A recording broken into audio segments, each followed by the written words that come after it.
ॐ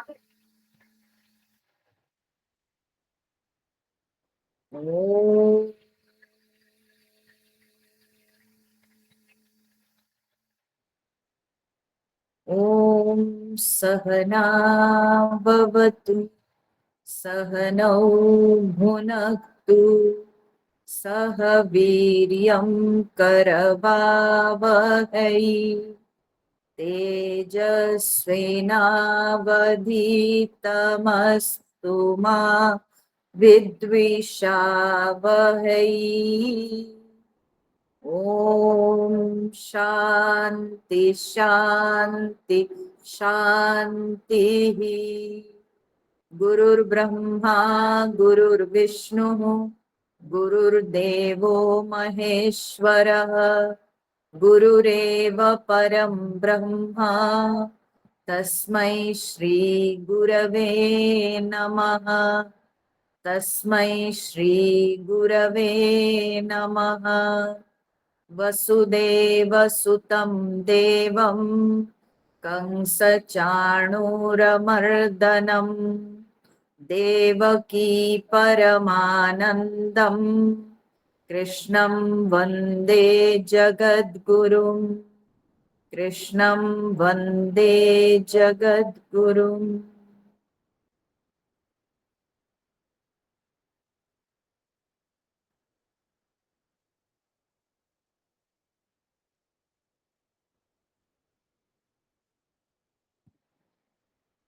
पहले पाठ कर लेते हैं हम लोग। ओम श्री परमात्मने नमः। अथ सप्तदशोऽध्यायः। अर्जुन उवाच ये शास्त्रविधिमुत्सृज्य यजन्ते श्रद्धयान्विताः तेषां निष्ठा तु का कृष्ण सत्त्वमाहोरजस्तमः।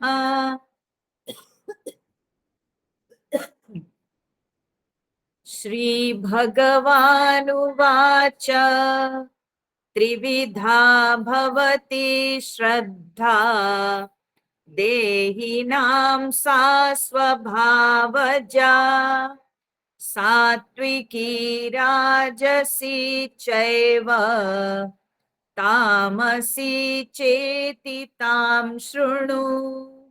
सत्त्वानुरूपा सर्वस्य श्रद्धा भवति भारत। श्रद्धामयोऽयं पुरुषः यो यच्छ्रद्धः स एव सः।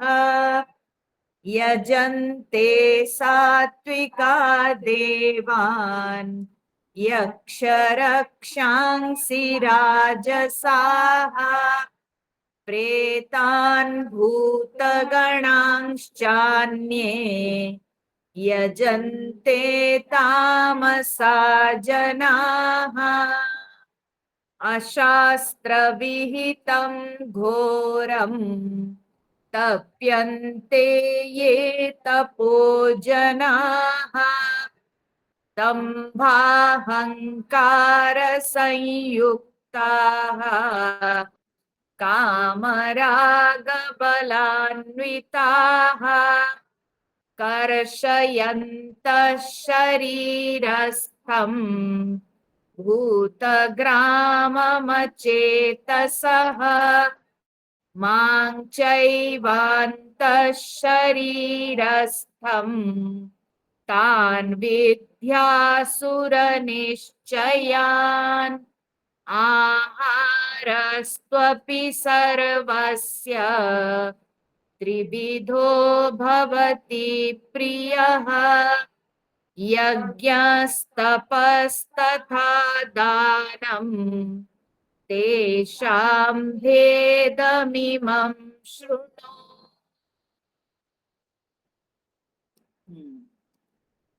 तो हम लोगों ने देखा इस अध्याय के प्रारंभ में अर्जुन प्रश्न करते हैं कि भगवान, जो लोग श्रद्धा पूर्वक उपासना करते हैं परंतु शास्त्र विधि का त्याग करके, तो जब शास्त्र विधि का त्याग करके तो मन में ऐसे विचार आता है कि हो सकता है कि वे लोग अवहेलना से शास्त्र विधि का त्याग करते हैं, परंतु यहाँ पर वैसी बात नहीं, क्योंकि अर्जुन उसके साथ एक और भी शब्द प्रयोग किए हैं, वो है कि श्रद्धा पूर्वक, श्रद्धयान्विता। तो श्रद्धा पूर्वक करते हैं तो कदापि अवहेलना नहीं हो सकती है। तो इसका अर्थ हुआ कि अज्ञता से अवहेलना नहीं हो सकती है, अवज्ञा नहीं हो सकती है, परंतु अज्ञता के कारण उनको ज्ञान नहीं शास्त्र का, तो श्रद्धा पूर्वक वे लोग करते हैं। तो उनकी निष्ठा को हम किस तरह की निष्ठा मानेंगे? सात्विक निष्ठा, राजसी निष्ठा या तामसी निष्ठा, किस तरह की निष्ठा हम मानेंगे? भगवान इसके उत्तर देते हुए कहते हैं, पहले उस व्यक्ति की श्रद्धा भी किस तरह की है वो जानना पड़ेगा, तभी उससे निर्णय होता है उसका लक्ष्य, उसका उद्देश्य क्या है। हाँ, उसके उद्देश्य से पता चलता है कि उसकी निष्ठा किस प्रकार की है। तो इसी को समझाते हुए भगवान कहते हैं, तीन प्रकार की निष्ठाएं होती है, सात्विकी निष्ठा, राजसी निष्ठा और तामसी निष्ठा होती है। और जो सात्विकी निष्ठा वाले होते हैं वे देवता की उपासना करते हैं, जो राजसी निष्ठा वाले हैं वे लोग यक्ष राक्षसों की उपासना, और जो तामसी निष्ठा वाले होते हैं वे लोग जो है प्रेत भूत गणों की उपासना करते हैं। इससे भी भगवान कहते हैं बदतर होते हैं वे लोग जो कि अपने शरीर को बहुत कष्ट पहुंचाते हैं और अशास्त्र विहितम घोरम तप्यम तप्यते।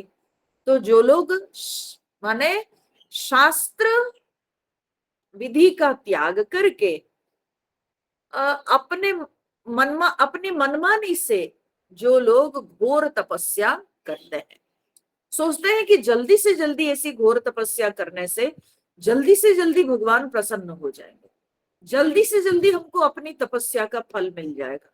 तो ये मन में भावना रख के वे लोग बड़े बहुत घोर तपस्या करते हैं, और उसमें वो लोग पता नहीं प्रकार प्रकार के अभ्यासों के द्वारा अपने शरीर को कष्ट पहुंचाते हैं। तो भगवान कहते हैं कि तान विद्धि आसुर निश्चयान, उन सबको तुम जानो अर्जुन कि वे लोग आसुर निश्चय वाले होते हैं। उनकी जो भावना होती है वो आसुरी भावना, ठीक है, आसुरी प्रकृति के लोग होते हैं। जो लोग चाहते हैं कि जल्दी से जल्दी हमको फल मिल जाए और उसके चलते हम अपने शरीर को काटेंगे, हम भूखे रहेंगे, उपवास रहेंगे, पानी नहीं पिएंगे, हम जो है तरह तरह के ऐसे जो है कष्ट उठाएंगे कि हमको जल्दी से जल्दी भगवान को प्रसन्न कर लेना है। तो ये जो भावना है ये आसुर भावना।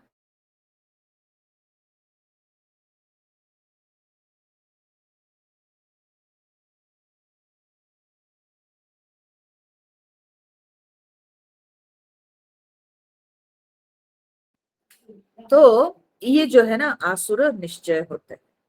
अब इसके बाद भगवान कहते हैं कि ये तो उपासना के विषय में बात हुई, आहार तु अपि सर्वस्य त्रिविधो भवति प्रिय, ठीक है। आहार तु अपि सर्वस्य, सर्वस्य माने सबका, सबका माने किसका ना, सब मनुष्यों का, ठीक है, सब मनुष्यों का। हाँ, आहार तु अपि, भोजन भी, हाँ, सब मनुष्यों के भोजन भी त्रिविधा भवति प्रिय, तीन प्रकार के जो है भोजन प्रिय होते हैं। सब मनुष्यों के जो है ऐसे भोजन भी तीन प्रकार के होते हैं जो कि प्रिय होते हैं, ठीक है। अच्छा, उसके साथ साथ भगवान कहते हैं उस तरह से यज्ञ तपः तथा दानम तेषाम भेदम इमं शृणु।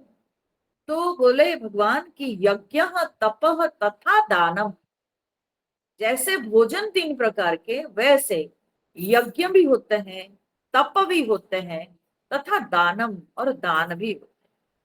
ठीक है, तो भगवान यहाँ पर देखिए, भगवान यज्ञ तप दान ये सब अ, कर्मों को, हाँ, यहाँ पर विचार के लिए लिए। उसका कारण क्या है? हम लोग नॉर्मली यही सोचते हैं ना कि जो यज्ञ होता है वो सात्विक ही होता है, जो दान होगा वो सात्विक ही होगा।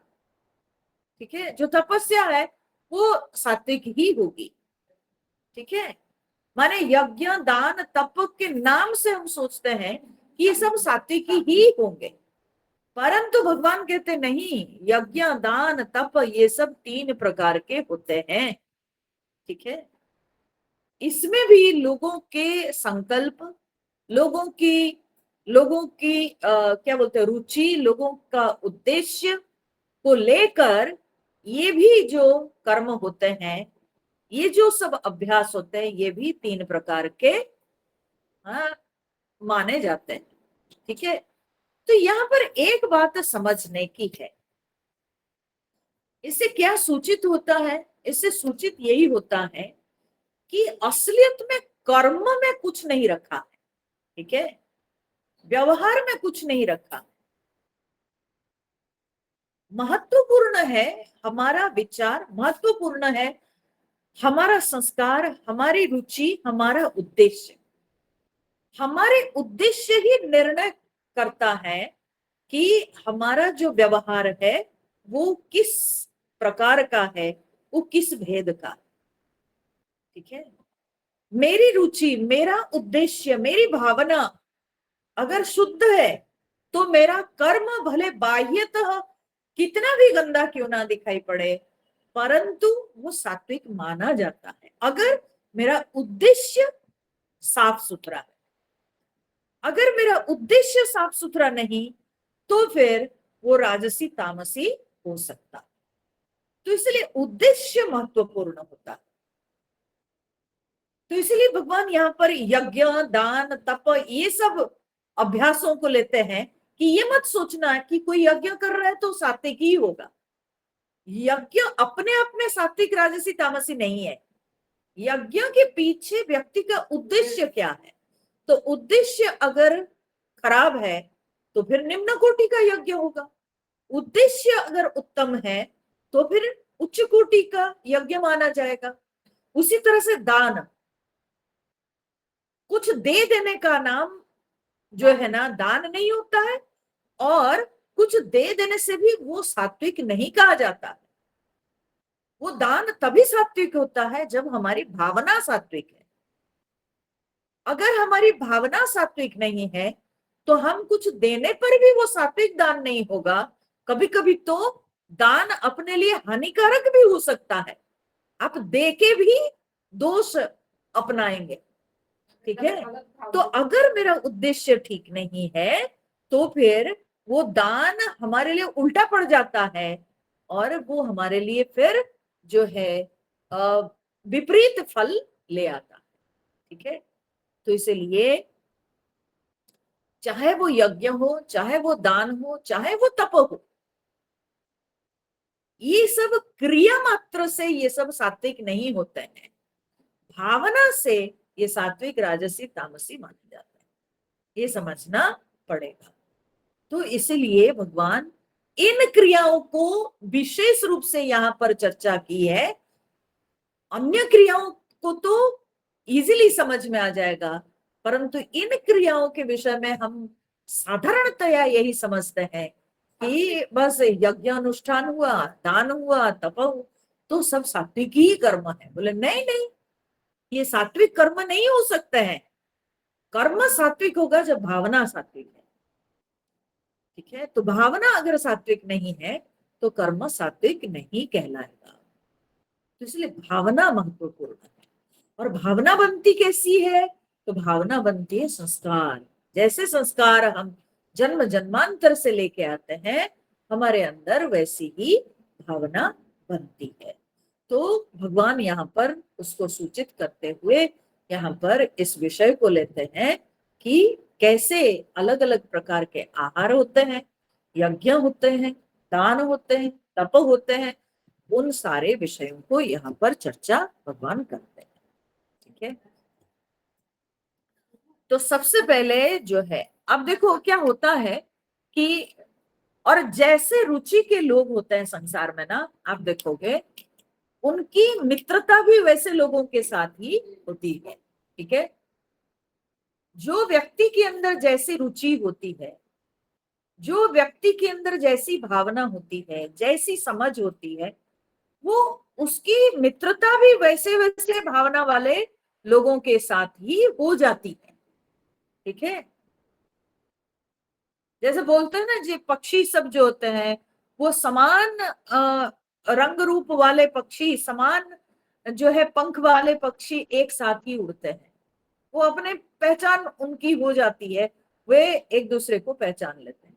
वैसे ही मनुष्यों में भी समान रुचि के लोग एक संग होते हैं, उनकी मित्रता होती है। बहुत सुंदर एक जो है श्लोक आता है।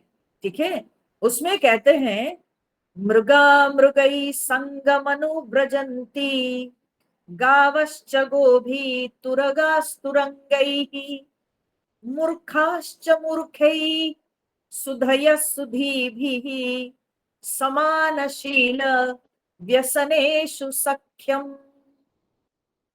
ठीक है, तो कहते हैं मृगा मृगैः, जो मृग होते हैं वो हिरणों के साथ ही वो घूमते हैं। मृगा मृगैः, ठीक है, हिरणों के साथ ही घूमता है। मृगैः संगम अनुव्रजन्ति, हिरणों के संग ही घूमते हैं। गावश्च गोभी ही, गाय के साथ ही घूमती है। ठीक है, गावश्च गोभी ही तुरगाह तुरंगई ही। ठीक है, तो जो तीव्र वेग में चलने वाले जो पशु होते हैं, तो घोड़ा, तुरग मतलब घोड़ा, तो जो घोड़े होते हैं ना, वो घोड़ों के साथ ही वे घूमते हैं। ठीक है, और मूर्खाश्च मूर्ख ही, जो मूर्ख लोग होते हैं वो मूर्खों के साथ बैठते हैं। और उसी प्रकार से सुधय सुधी भी, जो ज्ञानी लोग होते हैं, सुधी जन होते हैं, वो ज्ञानियों के संग ही बैठते हैं। तो बोले कि समानशील व्यसनेषु सख्यम, समानशील व्यसनेषु, समान प्रकार के जो है व्यवहार वाले, और व्यसन माने सद्गुण और असद्गुण वाले, समान असद्गुण वाले वैसे ही असद्गुण वालों के साथ बैठेंगे, और समान सद्गुण वाले ऐसे ही सद्गुण वालों के साथ ही बैठते हैं। उनकी सख्यम मन मित्रता होती है। तो संसार में रुचि बड़ा महत्वपूर्ण है। जैसी हमारी रुचि, ठीक है, जैसे हमारे लाइकिंग डिसलाइकिंग होती है, हम उसी तरह के लाइकिंग डिसलाइकिंग वालों के साथ ही बैठते उठते हैं।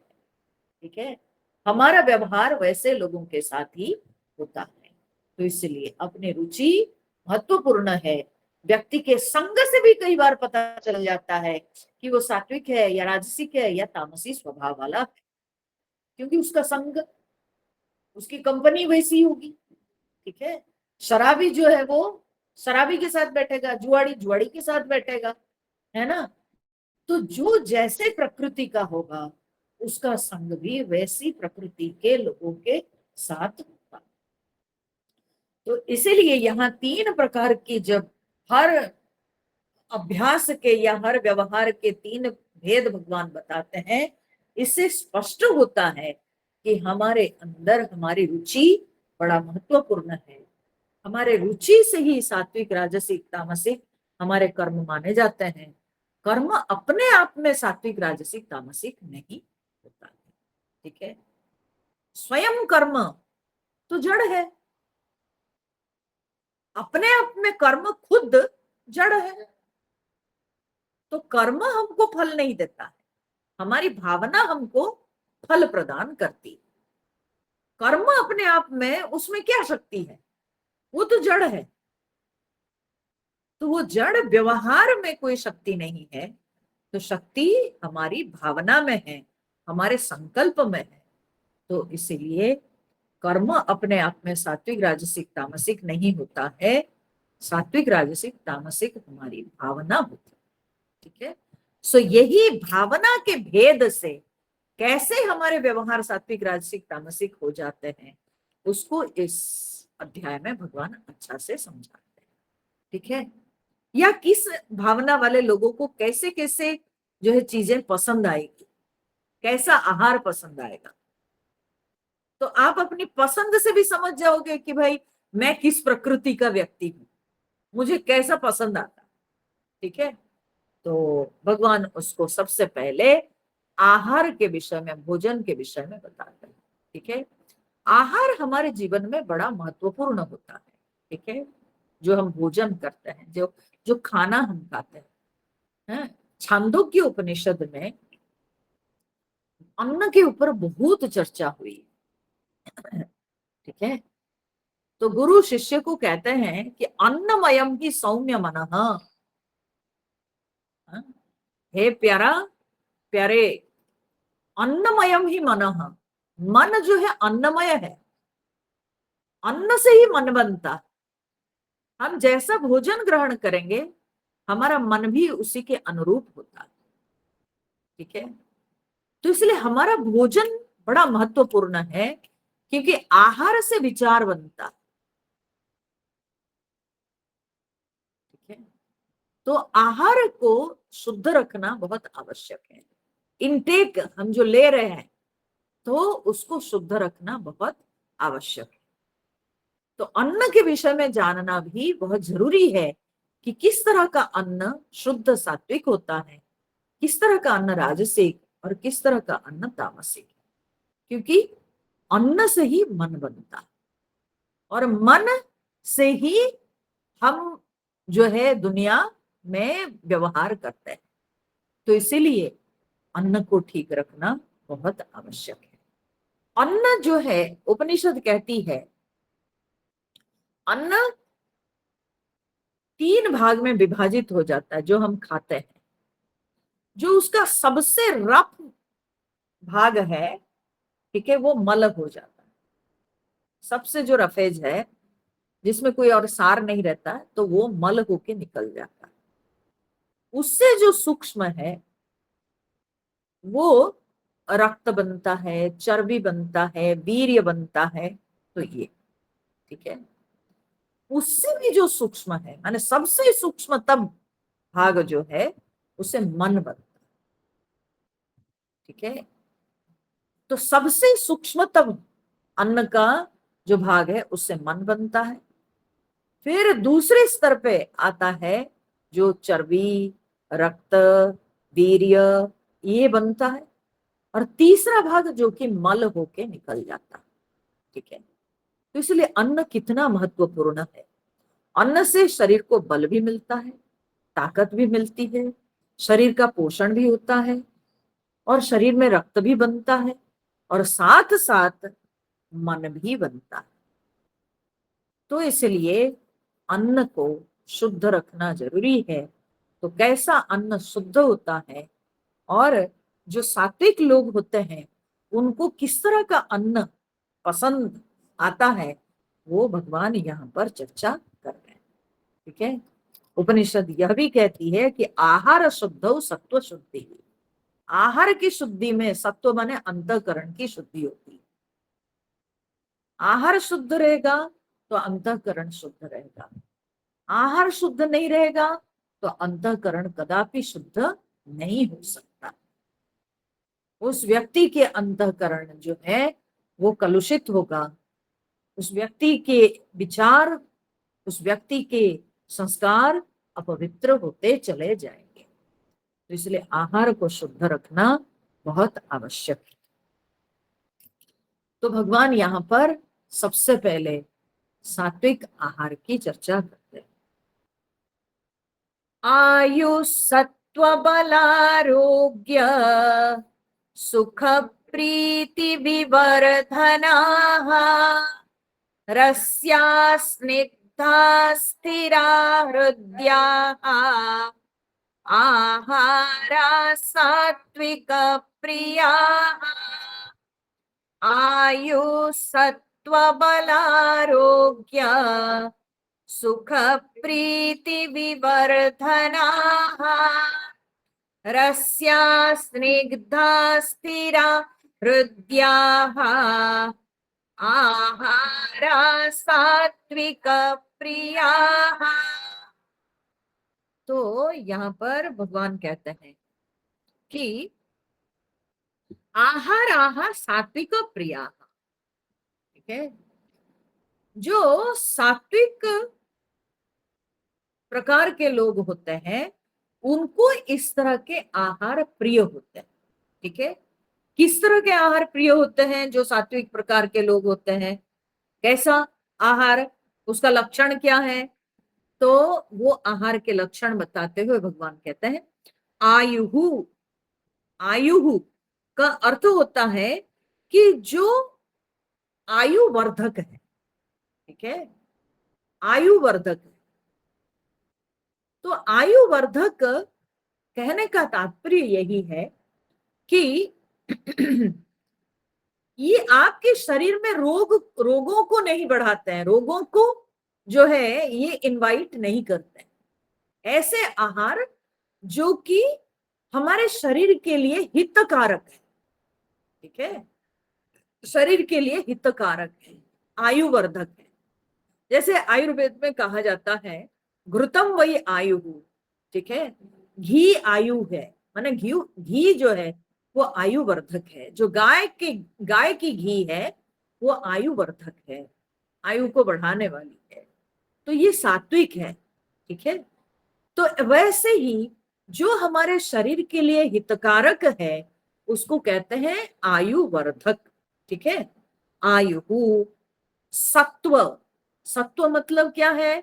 सत्व मतलब अंतःकरण, बुद्धि, विचार, ठीक है। तो जिससे हमारा विचार, हमारी बुद्धि शुद्ध रहती है, ठीक है। हमारे विचार जिसमें जो अन्न को खा के, जो भोजन को खाकर हमारे विचार में कहीं कोई क्या बोलते हैं गंदगी नहीं आती है, हमारे विचार में पर्यूषण नहीं आता, ठीक है, अपवित्रता नहीं आती, तो ऐसा अन्न, ऐसा भोजन, ठीक है, तो उसको कहते हैं सत्व। बल, बल का अर्थ क्या होता है ना? शारीरिक बल, ठीक है। तो शारीरिक बल जिससे शरीर को जो है माने स्वास्थ्यवर्धक और बल शरीर को जो है अधिक मिलता है। तो ऐसे जो है अन्न को, भोजन को यहाँ पर भगवान सात्विक रूप से कहते हैं। तो जो भोजन हमारे मन को अपवित्र नहीं करता है, बुद्धि को, जो बुद्धि में अच्छा विचार देता है, जो आयुवर्धक है, ठीक है, और साथ साथ जो है शरीर को भी बल देता है। और फिर क्या ना, आरोग्य। तो आरोग्य जो है कहने का तात्पर्य है कि जो जिससे कोई रोग नहीं होता है, जो हमको बिल्कुल निरोगी रखता है, आरोग्य।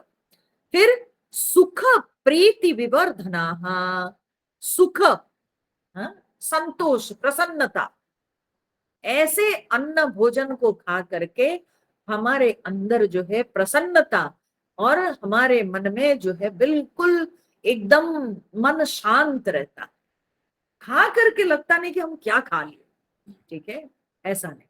तो मन के अंदर जो है शांति, प्रसन्नता बनी रहती है, तो वो है सुख। और प्रीति, प्रीति मतलब क्या है ना? प्रेम। प्रीति शब्द का अर्थ है प्रेम, ठीक है। तो प्रेम कहने का अर्थ क्या होता है ना कि मन जो है कोमल रहता, मन कठोर नहीं होता है। ऐसा अन्न खा के मन कठोर नहीं होता है, मन कोमल रहता, ठीक है, ऐसा भोजन जो मन को कोमल रखता, हाँ, मन के अंदर प्रेम भाव बना रहता है। इतना अच्छा लगता है भोजन को देखकर, और उस भोजन को खाकर इतनी संतुष्टि, इतनी शांति, और मन एकदम जो है कोमल रहता है, तो उसको कहते हैं सात्विक। तो विवर्धनाहा माने बढ़ाने वाला, ठीक है, क्या क्या बढ़ाने वाला, ना आयु बढ़ाने वाला, बुद्धि बढ़ाने वाला, बल बढ़ाने वाला, और निरोगी रखने वाला, सुख भी बढ़ाने वाला, और प्रेम मन में बना रहे। तो ऐसा जो अन्न होता है या इस तरह के जो आहार होते हैं वो सात्विक होते हैं। साथ साथ वो अन्न किस प्रकार के होते हैं, तो कहते हैं ये तो सब जो है सूक्ष्म लक्षण लक्षण हो गए, ठीक है, लेकिन उसके बाहर के लक्षण क्या हैं, तो बोले रस्याहा, रसयुक्त, ठीक है, रसयुक्त माने ऐसा भोजन करना चाहिए जो रसयुक्त है, जो सूखा नहीं, हाँ, रस रसा हो, हाँ, रस्याहा, रसयुक्त। स्निग्धा, स्निग्ध माने चिकना, परंतु यहाँ चिकना माने तेल से बना हुआ नहीं, घी से, घृत की बात आती है। हमारे आयुर्वेद में विशेष रूप से गाय की घी, भैंस की घी की बात नहीं होती है, गाय की घी की बात होती है। गाय की घी पहले जमाने में आ, राजा लोगों के पास जो घोड़े होते थे ना, ठीक है, जो अच्छे घोड़े होते थे, तो उन घोड़ों को घी के बने हुए भी जो है चीजें खिलाई जाती थी, गाय के दूध की बनाई हुई चीजें खिलाई जाती थी। क्यों? क्योंकि गाय के दूध, गाय के घी में इतनी ताकत है, इतनी शक्ति है, और गाय के घी से व्यक्ति की बुद्धि की भी जो है प्रगति होती है। तो इसीलिए गाय के दूध, गाय की घी की बात होती है शास्त्र में। सो स्निग्धा जब कही जाती है वो हमेशा गाय के घी की बात होती है। भैंस के घी, भैंस तो तामसिक है, ठीक है, तो इसलिए भैंस के गाय से बनी हुई घी भी वैसे ही है। हालांकि कुछ यज्ञ है जिसमें भैंस के घी घी का प्रयोग होता है, ठीक है, कुछ विशेष ऐसे कुछ यज्ञ होता है, तो निश्चित रूप से उस यज्ञ का उद्देश्य भी वैसे ही होगा, तभी, हाँ, भैंस के घी। लेकिन नहीं तो कोई भी यज्ञ में गाय के घी के अलावा भैंस की घी का प्रयोग होता ही, ठीक है। तो इसलिए स्निग्धा जब कहा जाता है, चिकना, चिकना माने घी, घृतयुक्त भोजन, ठीक है। ऐसे भी कहा गया है कि नित्य प्रतिदिन व्यक्ति को, आप चाहे रोटी खाओ चाहे चावल खाओ, थोड़ी सी घी खानी चाहिए। 1 चम्मच तो पक्का घी खानी चाहिए। उससे क्या होता है, आंत के लिए वो बहुत हितकारक माना जाता है, ठीक है। हमारे आंत में जो है घी का एक लेयर बैठना वो बहुत हितकारक माना जाता है। परंतु क्या होता था ना, देखो, आज हम लोग कहते हैं अरे बाबा घी खाते हैं तो कोलेस्ट्रॉल बढ़ जाता है ना।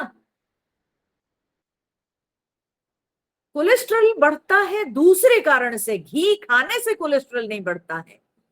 हम घी खाते हैं और बैठे रहते हैं, काम नहीं करते हैं, तो शारीरिक जो है जब मेहनत नहीं होती है तो इस कारण से कोलेस्ट्रॉल बढ़ता है। घी खाने से कोलेस्ट्रॉल नहीं, घी खा के जब हम काम नहीं करते हैं, मेहनत नहीं करते हैं, तभी कोलेस्ट्रॉल बढ़ता है। परंतु घी खा के अगर हम शारीरिक परिश्रम करते हो तो फिर वो घी हमारे पेट के लिए, हमारे शरीर के लिए बहुत हितकारक होती है। तो इसीलिए नित्य प्रतिदिन कहा गया है कि 1 चम्मच घी जरूर खाना चाहिए, अन्न में 1 चम्मच घी होनी चाहिए। उससे बुद्धि जो है तेज होती है, और उससे पेट ठीक रहता है, आंत के लिए ठीक होता है। और घी, गाय की घी जो होता है वो पित्त नाशक होता है, वो पित्त को नाश करता है, जो एसिडिटी होती है उसको कम करती है घी, गाय की घी। लोग उल्टा समझते हैं कि अरे नहीं नहीं नहीं नहीं, घी पचती नहीं है मेरी तो, घी खाने से मेरे को तो जो है डकार आता है। डकार आता है क्योंकि आप अपने शरीर को बर्बाद कर चुके हैं, इसीलिए। ठीक है, पर घी खाना चाहिए। सो स्निग्धा माने चिकना, स्थिरा, स्थिरा कहने का अर्थ क्या है ना, जो स्थिर रहे, माने जो देर तक, जो खाना खाने से हमको देर तक ताकत मिले, देर तक हमको जो है, जो अन्न से, जो भोजन से हमको शक्ति मिले, सामर्थ्य मिले। ठीक है, उसको कहते हैं स्थिरा। स्थिर मतलब गरिष्ठ नहीं कि जो खाना खाए वो पेट में पड़ा हुआ। ठीक है, भूख न लगे और पेट लगता है जैसे कि फूला हुआ, पेट में पत्थर पड़ा हुआ, वो वैसे गरिष्ठ भोजन को स्थिर नहीं कहा जाता है। यहां जो स्थिर कहा जाता है कि ऐसा भोजन जो खाने से पच तो जाता है लेकिन देर तक, जिससे हमको एनर्जी मिलती है। ठीक है, ताकत मिलती है, तो ऐसा भोजन उसको कहते हैं स्थिराहा। फिर हृदयाहा, हृदयाहा मतलब जिसको, माने देखने से, जो भोजन को देखने से हृदय में अच्छा भाव पैदा होता है। ठीक है, हृदय में जो है बहुत अच्छा भाव उत्पन्न होता है, तो उसको कहते हैं हृदयाहा। हमारे दिल को अच्छा लगता। ठीक है, तो उसको कहते हैं सात्विक।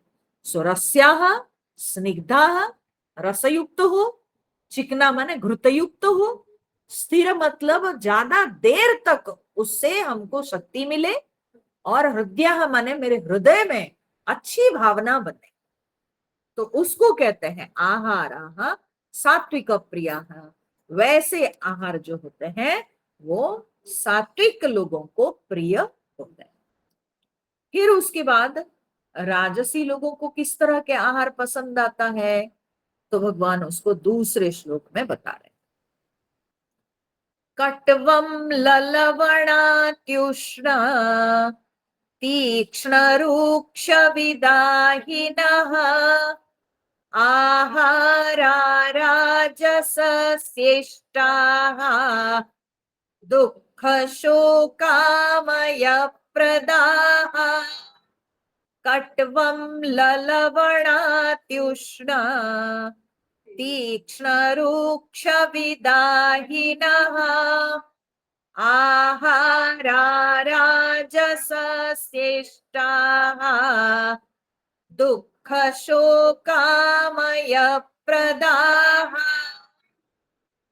तो भगवान यहां पर कहते हैं कि कटु, अम्ल, लवण, अति उष्ण, तीक्ष्ण, रूक्ष, विदाहीन, कितने सारे लक्षण।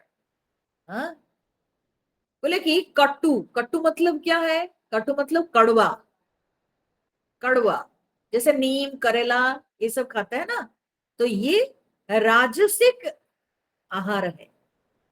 हम लोग कहते हैं कि ये तो बहुत मेडिसिनल है। ठीक है, औषधि शक्ति इसमें है, नीम, करेला। देखो, औषधि शक्ति है, परंतु हमारे शास्त्र में कहा गया है कि जो नीम करेला होता है ना, उसको हमेशा कम मात्रा में खाया जाता है, दवाई के जैसे खाया जाता है, उसको ज्यादा मात्रा में नहीं खाना चाहिए, बहुत कम मात्रा में उसको खाना है, तब वो जो है ना अच्छा होता है। हाँ? और कटु भी हमेशा खाने के लिए मना किया गया है, ऐसा नहीं कि हमेशा कड़वा खाना चाहिए। ठीक है, कड़वा, करेला, नीम ये सब हमेशा नहीं खाना चाहिए, पहले तो मात्रा में, और दूसरी बात है कि कटु हमेशा नहीं खाना चाहिए। कटु हर समय आप नहीं खा सकते हैं, वैसे भी दिन में, रात्रि के समय, आफ्टरनून में, माने सूर्यास्त के बाद कटु खाना वर्जित है आयुर्वेद में। हम लोग तो मानते नहीं, सुनते नहीं, उसे बहुत एसिडिटी होती है, गरिष्ठ होता है। ठीक है, चाहे करेला कहो, नीम कहो, रात के समय सूर्यास्त के बाद कभी नहीं ग्रहण करना चाहिए। ठीक है, नहीं पचता है जल्दी। ठीक है, उसे गैस बहुत होता है, गरिष्ठ होता है। और कटु दिन में तो देखिए कि हर समय नहीं खा सकते हैं। वेरएज आप देखो, आप पपीते की सब्जी बनाओ, आप सवेरे भी खा सकते हो, रात को भी खा सकते हो, है ना, आपको कोई मना नहीं है। तो लेकिन नीम को आप दिन के आधे ही दिन के अंदर खाना है, और आफ्टरनून के बाद खाना ही नहीं है। फिर कई सीजन में भी नहीं खाना है, वो भी मना है, वर्जित है। तो कड़वा हमेशा नहीं खाया जाता। तो कटु जो है ना, वो गरिष्ठ होता है, वो राजसी आहार होता है। ठीक है, तो कटु। अम्ल, अम्ल मतलब क्या है ना, खट्टा, बहुत खट्टा। खट्टी चीजें भी हमेशा नहीं खाना चाहिए, मात्रा में, हाँ थोड़ा बहुत, लेकिन नॉट ऑन डेली बेसिस। है,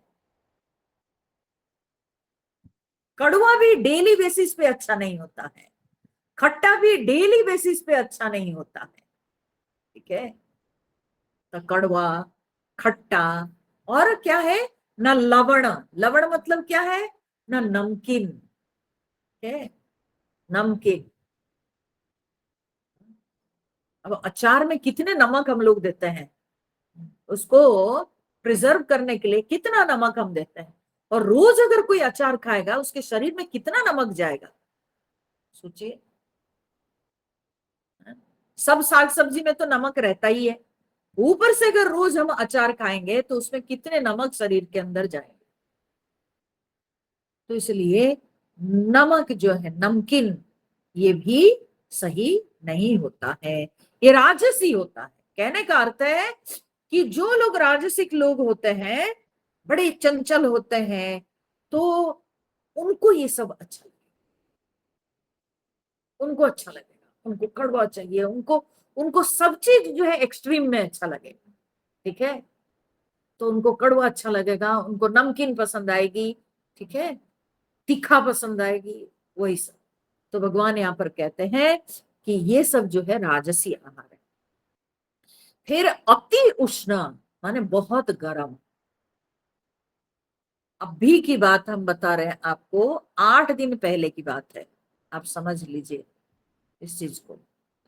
जस्ट 8 डेज पहले की घटना है ये है, आई थिंक 8-10 डेज पहले की घटना।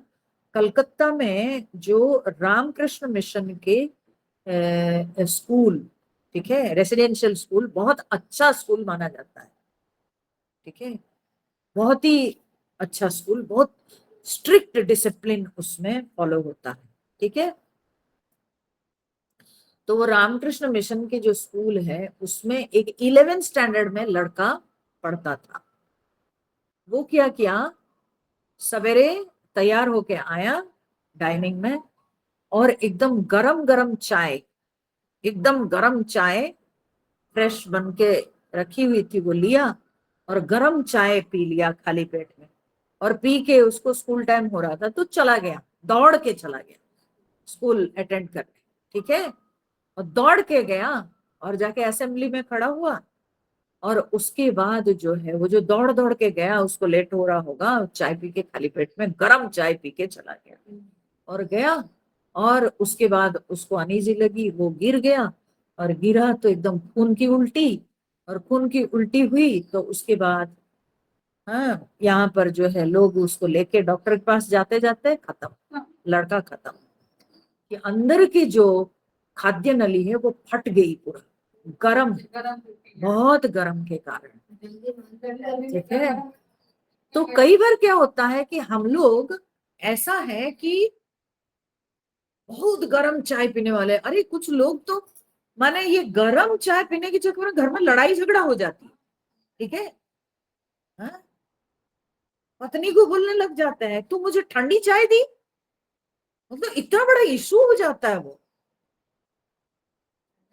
तो मेरे को सम्मान नहीं करती है, मतलब इसका मतलब है तुम ठंडी चाय दे दी, तुम मेरा सम्मान नहीं करती। तो एकदम गर्म चाय चाहिए, भाप निकलता हो, वैसी चाय लोग पीना चाहते हैं। अरे ऐसा नहीं खाना चाहिए, पीना चाहिए, इतना गर्म नहीं खाना पीना चाहिए। हाँ? तो यहाँ पर जो है ना, यहाँ कहा जाता है कि अति उष्ण हमारे हेल्थ के लिए अच्छा नहीं होता है।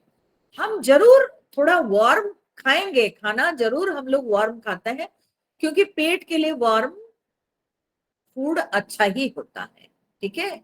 लेकिन बहुत गर्म नहीं, अति उष्ण कहने का मतलब बहुत गर्म, भाप निकलता हो वैसे अन्न या वैसे कोई पेय, पीने की चीज नहीं लेना चाहिए, अति उष्ण।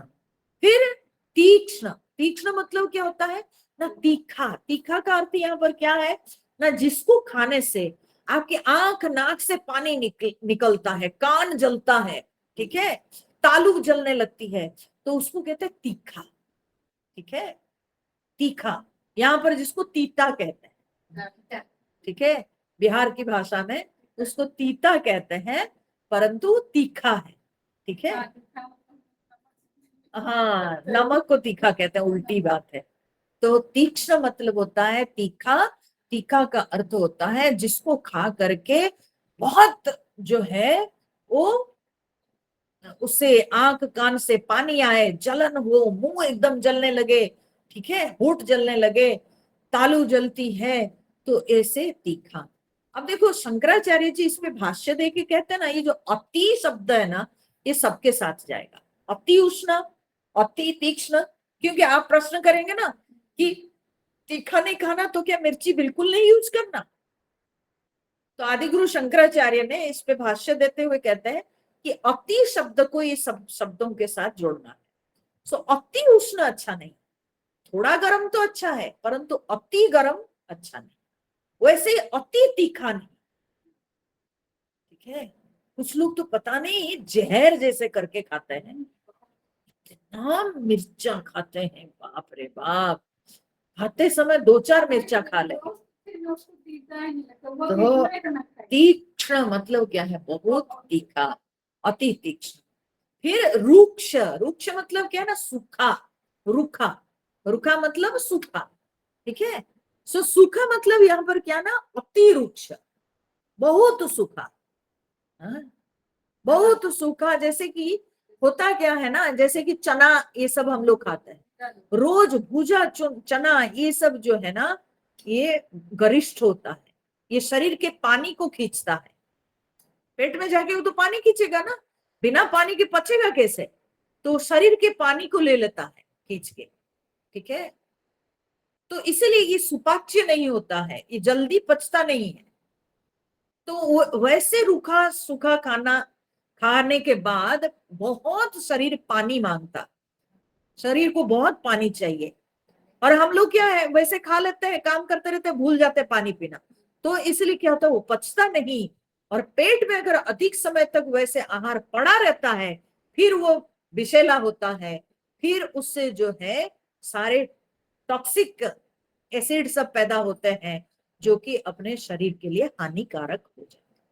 तो इसलिए रूखा नहीं खाना चाहिए, बहुत रूखा सूखा आहार ये खाना नहीं चाहिए। इन द सेंस क्या है ना, ये जो चंचल प्रकृति के लोग उनको अच्छा लगेगा, कुरकुरा मुरमुरा, ठीक है, वैसे राजसिक लोगों को ऐसे आहार पसंद, क्योंकि ये क्या है ना, राजसी आहार की चर्चा है। तो ऐसे आहार जिनको अधिक मात्रा में पसंद है, आप जानिए आपकी रुचि जो है वो राजसी रुचि है ना। बहुत लोग कहते हैं ना कि मुझे तो चटपटा, थोड़ा तीखा, थोड़ा खट्टा, हाँ थोड़ा कुरकुरा ये पसंद है, ये राजसिक, ये चंचलता को सूचित करता, ठीक है। ऐसे भोजन मतलब अपने, अपनी भावना, अपनी रुचि में चंचलता, राजसिकता को सूचित करता। तो रूक्ष। फिर विदाहीन, हाँ, विदाहीन माने जलन पैदा करने वाले, जैसे सरसों, ठीक है, राई, सरसों, ये सब खाने से अंदर जलन होता है, पेट के अंदर जलन होता है, ठीक है। आप विशेष रूप से जो है ना, ये ईस्टर्न इंडिया में लोग बड़े राई सरसों पीस करके मसाला यूज करते हैं सब्जियों में। तो तरह तरह के पता नहीं मछली क्या क्या खाएंगे, उसमें सरसों पेस्ट देंगे, मस्टर्ड पेस्ट। ठीक है।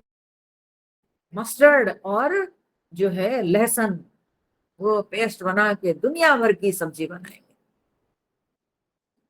अधिकतर, ऑलमोस्ट, मतलब एवरीडे, यहाँ इस पार्ट में आप जाएंगे तो गांव घरों में आप देखोगे जो एकदम जो आजकल तो लोग सब अवेयर हो गए हैं, लेकिन मैं कह रही हूँ जो उनकी जो प्रचलित जो उनकी जो आहार है, उसमें आप देखोगे नित्य प्रतिदिन में उनका ये मस्टर्ड पेस्ट रहेगा।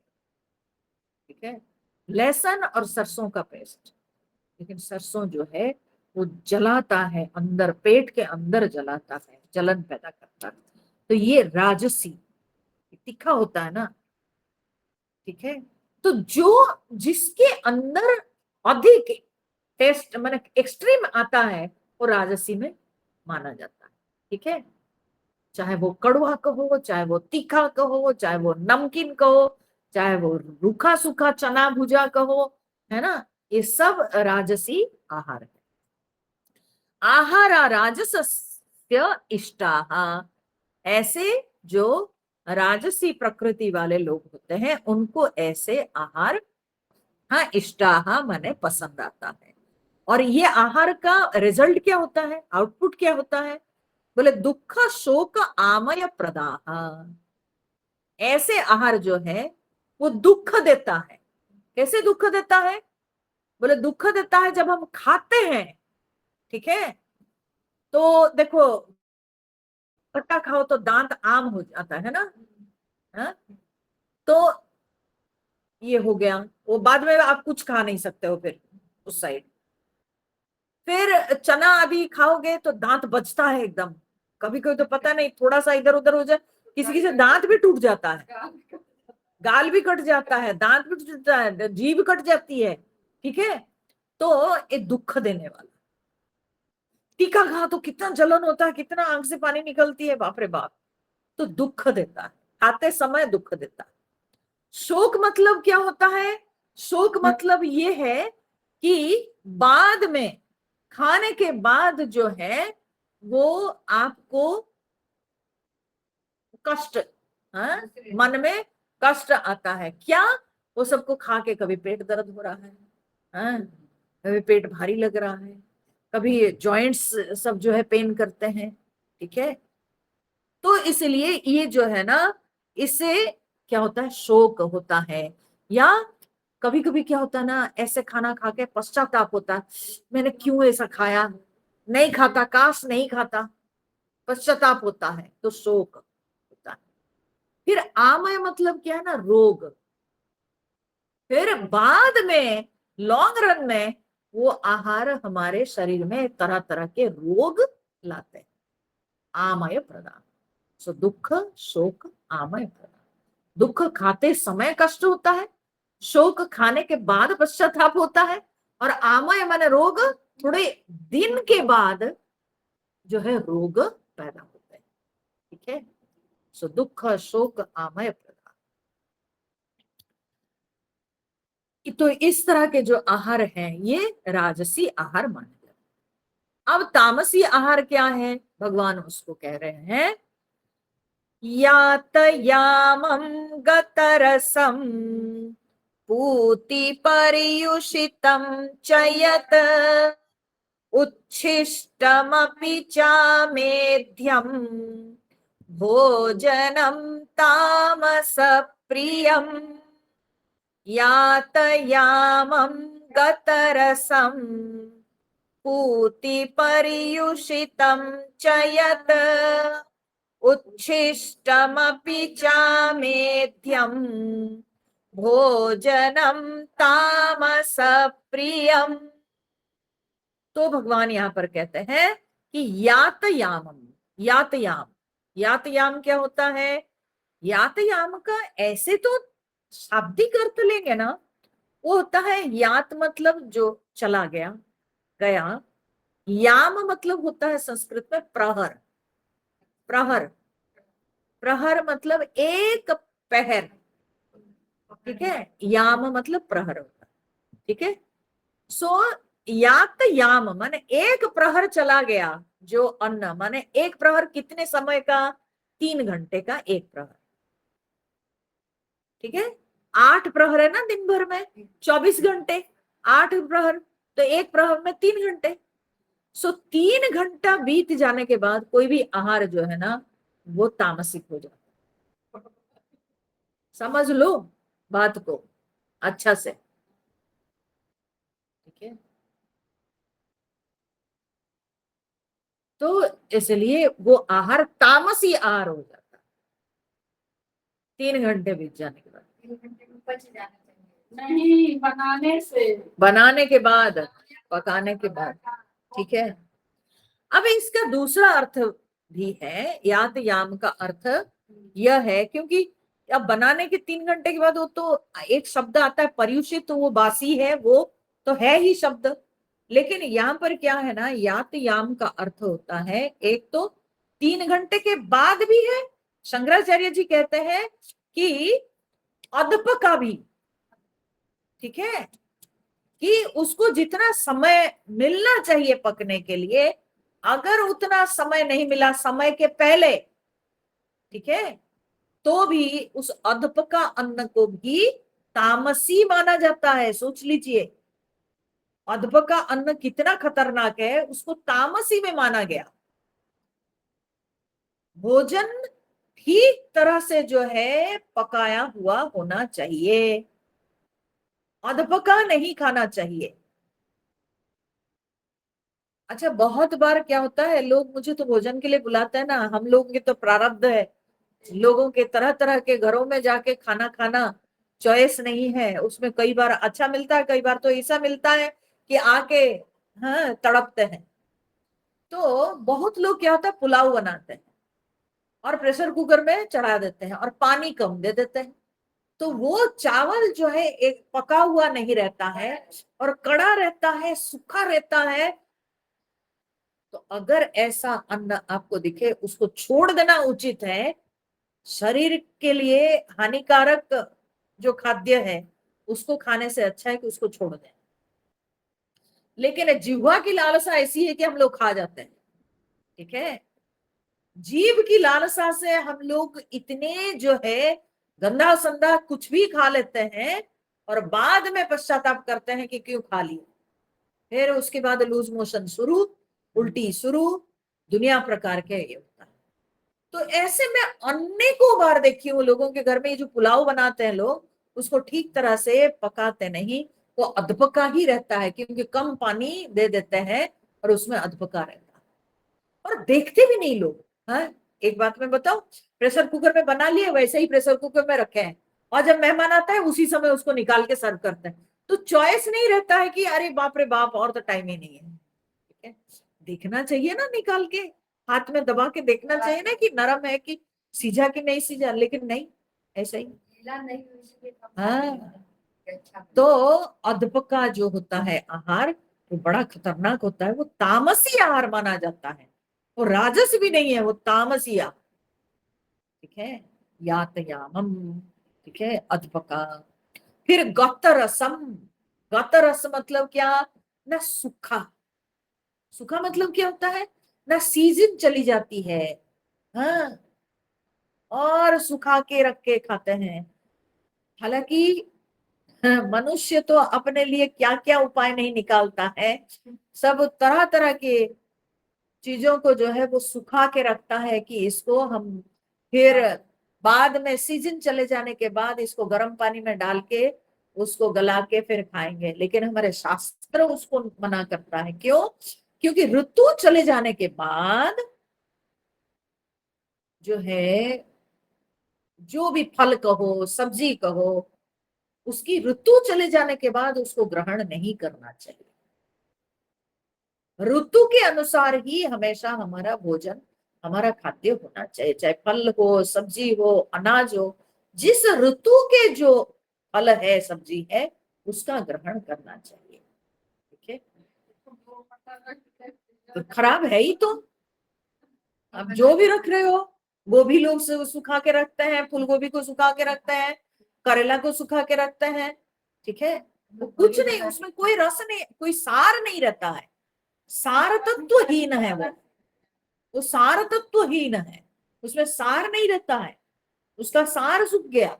वो खाली आप जो है ना जीवा के लिए आप उसमें मसाला दुनिया भर के डाल करके और उसको खटमिठ बना करके आप उसको चबाते हो जरूर, लेकिन उसमें सार तत्व नहीं रहता। ठीक है, और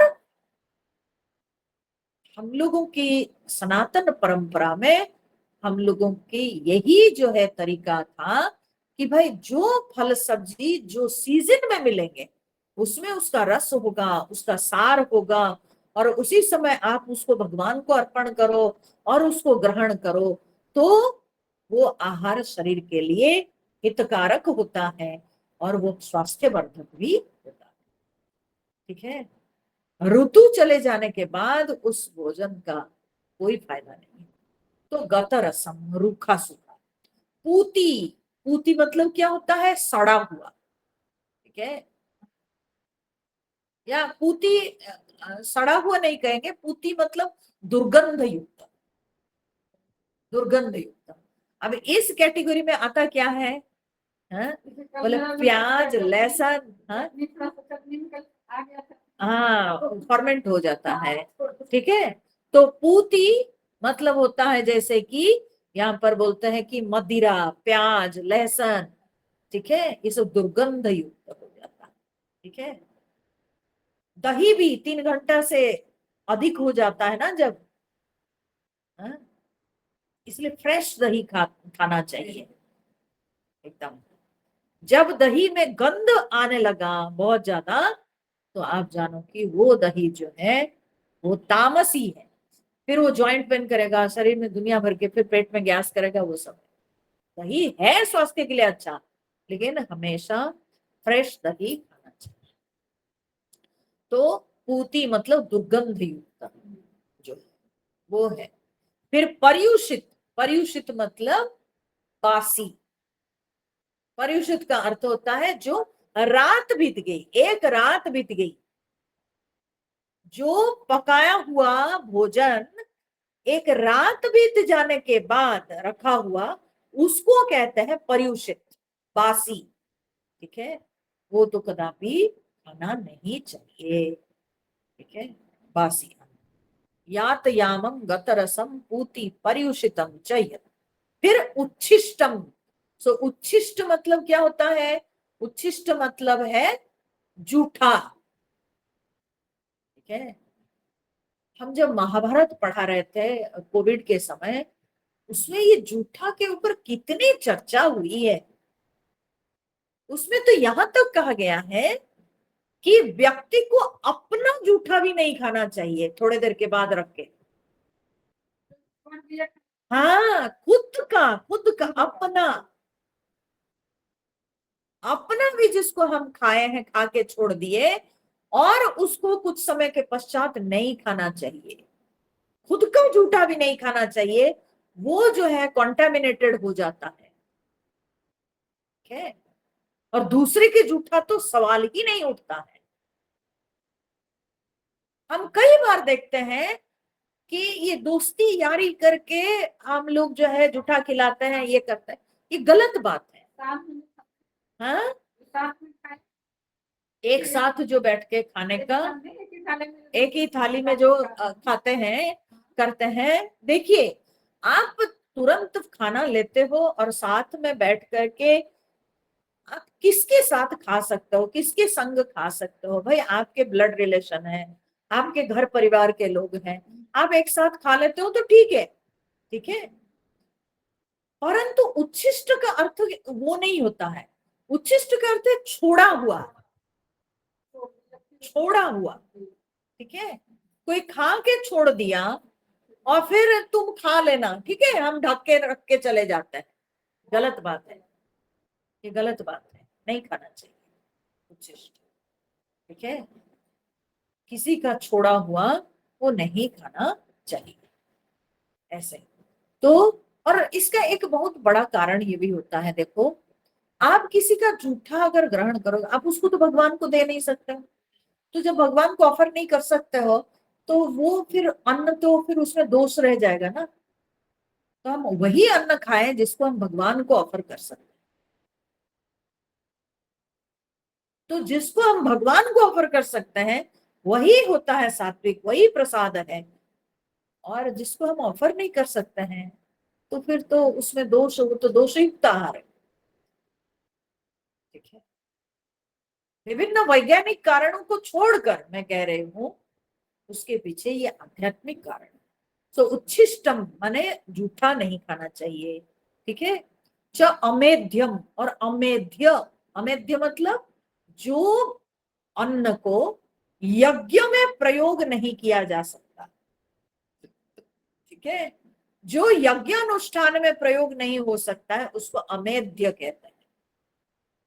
वो अमेध्य जो यज्ञ अनुष्ठान में प्रयोग नहीं हो सकता है, जैसे कि मांस हुआ, है ना, तो प्राणियों के मांस से बना हुआ, प्राणियों के शरीर से बना हुआ, ठीक है, मदिरा, हाँ? तो ये सब जो है ना अमेध्य है, इसको हम भगवान को चढ़ा नहीं सकते, यज्ञ अनुष्ठान में प्रयोग नहीं कर सकते।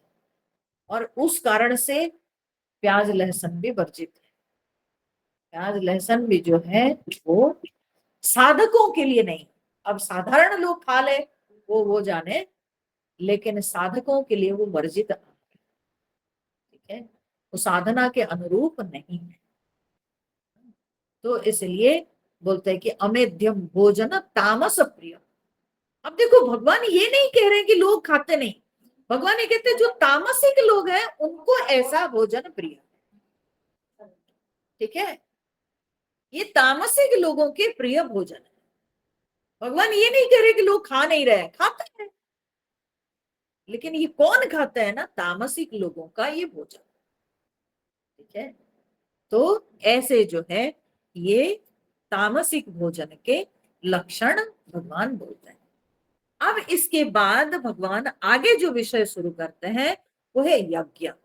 और यज्ञ क्या है तो उसको हम लोग जो है फिर अगले क्लास में सुनेंगे। आज तो हो ही गया खत्म। ठीक है, जात यामन के एक बार फिर से बता दीजिए। यातयाम का अर्थ होता है कि ऋतु के पहले या ऋतु के चले जाने के बाद। ठीक है, इसको कहते हैं यातयाम, या अधपका भी कहते हैं, अधपका ये भी बात। ठीक है, ठीक तरह से पकाया हुआ नहीं, तो उसको भी यातयाम कहते हैं। हाँ? यातयाम शब्द का एक्चुअली बहुत विस्तृत अर्थ है। ऋतु के पहले ऋतु के बाद वो भी यातयाम में आएगा। यातयाम मतलब अधपका होगा। यातयाम का अर्थ होता है कि जो 3 घंटे पहले पकाया हुआ है, हाँ, तो उसको भी यातयाम कहेंगे। तो ऐसे,